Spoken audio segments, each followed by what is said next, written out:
جی السلام علیکم ورحمۃ اللہ وبرکاتہ۔ جو میں نے آپ کو طریقہ بتایا ہے اس کی احادیث بھی وہاں پہ بیان کی ہیں کہ بخاری میں اور مسلم میں اور باقی سنن کی کتابوں میں سجدہ صاحب کا یہی طریقہ آیا ہے کہ آخر میں 2 سجدے کر لیں اور فوری سلام پھیر دیں، یا پھر سلام پھیر دیں اور بعد میں 2 سجدے کر لیں، اور یہ اللہ کے نبی صلی اللہ علیہ وسلم کی حدیث سے آیا ہے۔ جو آپ بیان کر رہی ہیں کہ اتحیات کے بعد اتحیات کے بعد جو ہے وہ پہلے جو ہے وہ یعنی ایک طرف سلام پھیر کے سجدے 2 کر کے پھر اٹھ کر پھر دوبارہ اتحیات پوری پڑھنی ہے، تو یہ طریقہ نبی صلی اللہ علیہ وسلم سے صحیح احادیث میں نہیں آیا ہے۔ صحیح حدیث میں وہی ہے جو میں نے آپ کو بیان کر دیا ہے۔ جو پہلے کرتے رہے ہیں اللہ تعالیٰ معاف کرے گا۔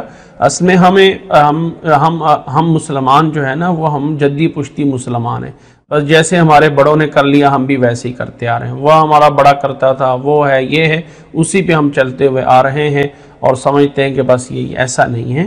جو سنت سے ثابت ہے وہ یہی ہے کہ یعنی آخر میں نماز کے آخر میں درود شریف دعائیں پوری کر کے ڈائریکٹ 2 سجدے کریں اور فوراً سلام پھیر دیں، رائٹ اور لیفٹ دونوں پھیر دیں۔ اور دوسرا یہ ہے کہ رائٹ اور لیفٹ دونوں طرف پھیر کر پھر 2 سجدے کر لیں، دونوں طرح یہ جائز ہے۔ اور اس کے وہاں پہ اس کلپ میں باقاعدہ وہ مینشن کیے گئے ہیں اس کے حدیث کے حوالے سے۔